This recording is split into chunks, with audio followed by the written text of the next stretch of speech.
I saw what you did last week, and it gave me an idea. An army of mini-me's. Oh, Jesus. Yes, boys! Sam, you are our master. We love you. Attack! Attack, what are they going to do? I've never seen anything less menacing than a load of little yous. One go in the hair, one go up the nose, one go in his eyeballs. How'd you get something in my eyeball? Get into the ears. Sam, you are our master. What has happened? Someone tell me what has happened. Boys, take it away. Hello and welcome to Pete and Sam's Reality News with me, Sam. Me, Pete.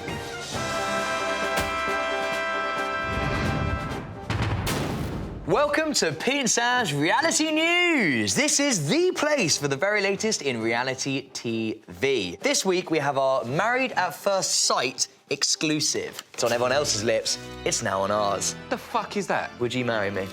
Absolutely not. I've watched every single episode of Married at First Sight. I've become utterly obsessed with it. It's like Lockdown 3's Tiger King, just with more savagery. But if you haven't seen it, we've got Sideman who's going to talk you through everything this week, and I cannot wait. And, of course, I will be bringing you the only credible part of the show, Prick of the Week. And it's going to be a good one. We've got our first returning villain. Yeah, so stay tuned for what have I become. But first, it's time for the latest reality news headlines. Gordon Ramsay swears 150 times a day ahead of new BBC quiz show. What a load of fucking bollocks. Gordon Ramsay is hosting a new BBC quiz show called Bank Balance, and due to its family-friendly time slot, Gordon admitted that he's been swearing 150 times a day to get the words out of his system. Does that work? I mean, how can you swear more to swear less? It doesn't make sense, does it? Could you go this show without swearing? I don't know why I would fucking want to. Well, you just swore there. Why would I want to do that? It's a fucking shit show hosted by a fucking idiot. I don't understand why I would want to stop fucking swearing. What I find weird is that it's another chef that is hosting a game show. Yeah, You've got what? Gino DeCampo doing Family Fortunes. What's next? Is Jamie Oliver going to do a new show called Bankruptcy? Or Anthony Worrell Thompson doing Nicking Point? Charlotte Dawson and Jake Quickenden sign up for a new MTV TV show.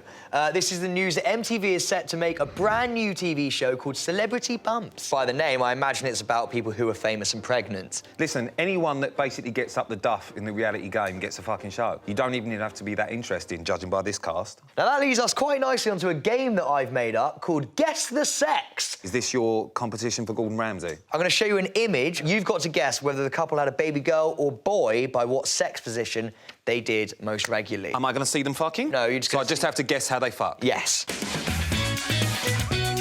Rupert Grint and Georgia Groom. And who the dick fuck are they? Ron Weasley, mate. With dirt on your nose and second-hand robes, you must be a Weasley.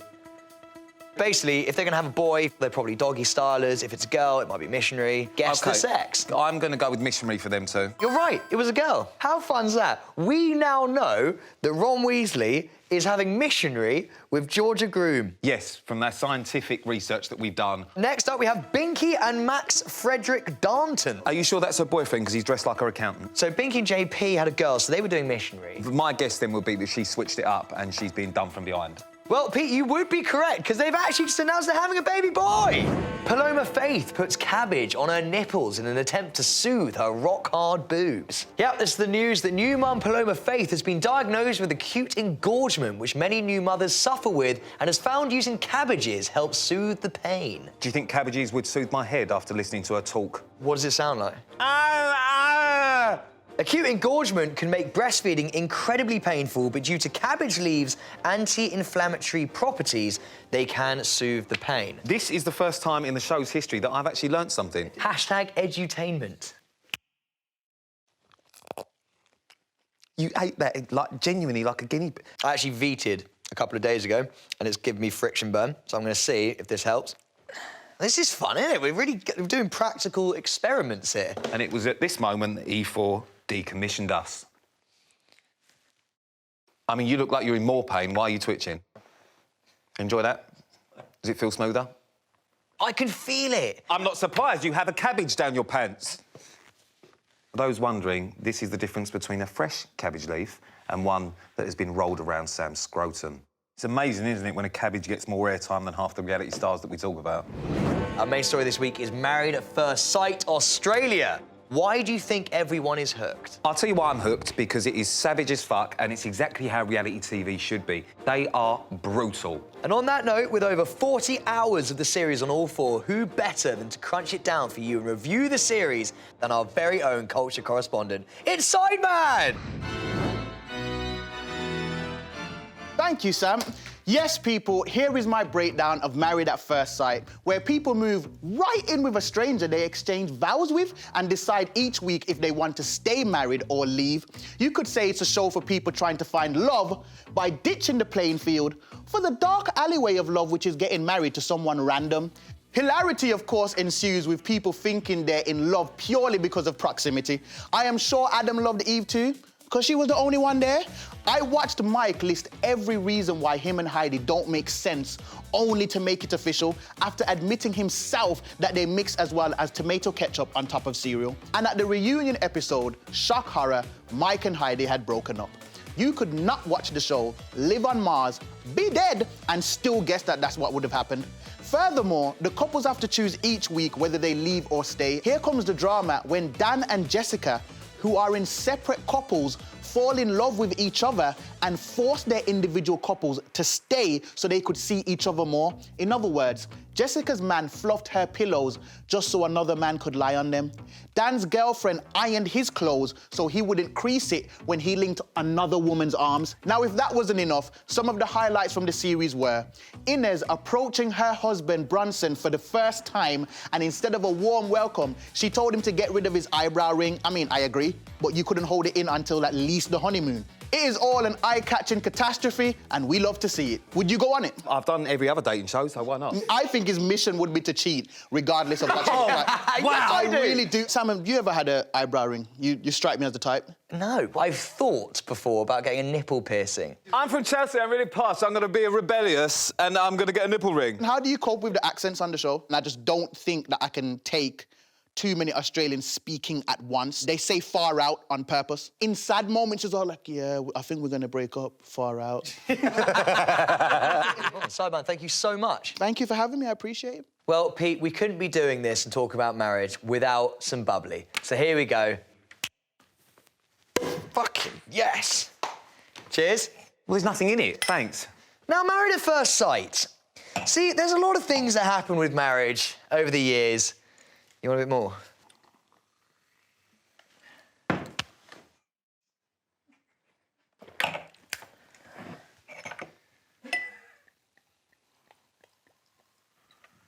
There we go. So, there were 2 affairs throughout the series. There was a virgin who had never had sex before. So his name is actually Matthew, and this is what he looked like before. Now, this is what he looks like after. Wow.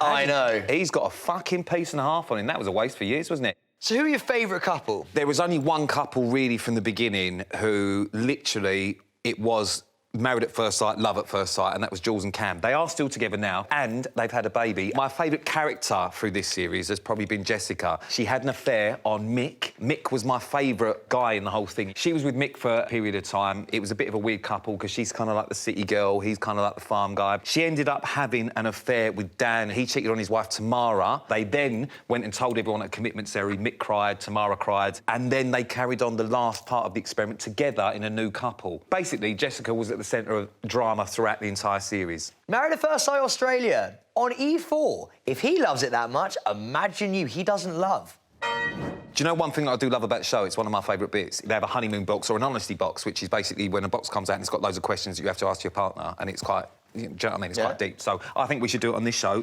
Honeymoon box, let's go. I've never seen you happier. Well, listen, each to their own. You like Harry Potter and fucking cabbages, and I like honesty boxes. My first question for you. What were your first impressions when you first laid eyes on me? I remember it very, very well. Celebs go dating, and I looked at you and thought, I want to be you. What does your gut tell you about us? Will we last? Yes, I think we will. I think you need to be partial to a bit more touching. So if you were going to compare us to a couple on Married at First Sight, then it would be like Mark and Ning, because their intimacy was a real struggle throughout the entire experiment. A question for you, actually, seeing as this is a trust exercise. Do you wipe standing up or sitting down? Standing up. Really? You're a stand-up wiper. Is that not normal? And I just don't understand how you get betwixt the cheeks. I've told the country that now, and now I feel like people are judging me. Well, thank you for turning the only segment that I've given a shit about in 6 weeks into, well, a load of shit. And after that bombshell, we have another special treat for you guys. It's a live interview with Married at First Sight's Martha and Michael. All the way from Australia, I am buzzing my little tiny bollocks off. Hi, guys. I'm liking the new Barnet, Martha. I'm loving your new Barnet as well, mate. Oh, thanks. Because everyone else over in the UK seems to not be so fond of it, but I'm into it. Now, I need to ask, do either of you know who either of us are? Apart from that YouTube clip that you sent us and made us watch before this interview, we have no idea who you are. Much like everyone else in the UK, then. Did you do it for the blue tick or actually to find love? She did it for the blue tick. And how quickly was it that you both started having fun? Day 3 was... Day 3. My guy! This may be the end of our relationship, but it's all right, let's keep it going. Thing? He was making out with me and he was like rolling down my nightie and he goes, oh my God, you're so hot, I've got to stop. Mick, I absolutely loved.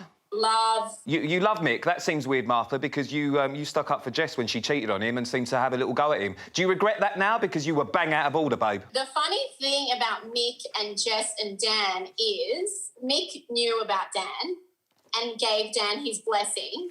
We had to do what we had to do. I do regret supporting Jess because I think it was a bad decision, I think, because Tamara genuinely got hurt and I feel bad about that, but the Mick thing, like, Mick knew. What about Mike? Is he as much of a knobhead as he comes across on the telly? Yes. I'll let Michael answer this. Yeah, I love Heidi. She copped it getting matched with him, gotta be honest. Yeah. Mike is...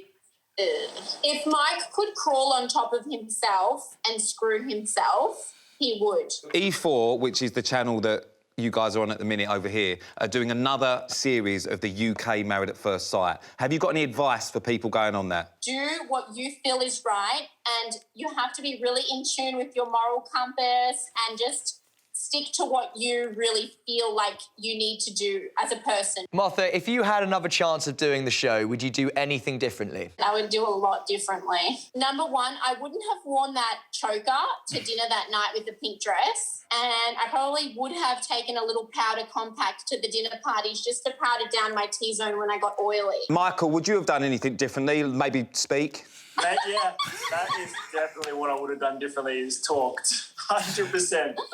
Genuinely, you were one of my favourite couples, and just because you were so good together, you could tell you two actually really liked each other. Martha and Michael, thank you so much for coming on the show. Have a lovely evening. I've absolutely loved it because I'm completely fangirling over both of you. Thanks, guys. And finally, on to the only part of the show that anyone gives a fuck about. It's Prick of the Week.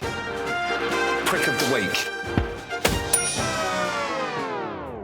Last week, we had 3 nominees that were Eamon Holmes, Scott Disick and Britney's dad. It was an absolute landslide. Britney's dad won Prick of the Week, understandably. So on to this week's nominees for Prick of the Week. First up, we've got Love Islander Kem, who's been claiming furlough through his business due to the pandemic. He's not the only one. There have been loads of influencers and celebrities who've been claiming furlough cash, despite the fact that they make a fair few quid. Technically, they haven't done anything wrong, but should they? And the next nominee this week is Matt Hancock for messing up the PPE contracts. This wasn't widely reported by the bigger news outlets who were more preoccupied with the Harry and Meghan news. Seeing as the leader of the opposition, Sir Keir Starmer, refused to call for his resignation, which makes absolutely no sense to me, we are going in on Matt. A judge said the Health Secretary had breached his legal obligation by not publishing details within 30 days of contracts being signed. He has already won Prick of the Week, so Matt Handprick is what we are now naming him.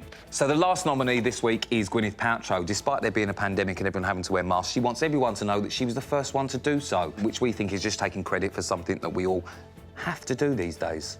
So they are the 3 nominees this week. You've got Kem and other celebrities using the furlough scheme, Gwyneth Paltrow and Matt Handprick. You can vote for your Prick of the Week straight after this show on the PS Reality News Instagram. Sadly, that's all we've got time for this week on Pete and Sam's Reality News. Thank you guys so much for watching. I've been Sam Thompson. I've been Pete. Take care of yourselves. Stay away from each other. Ta-da. Well, I got you a surprise. Here she is. I hope to God it's your mother.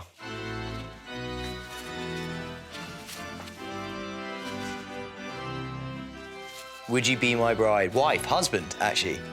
I'll be your bride and wife. Would you be my husband? Please. Is there a hand job in it? A million. Come on in.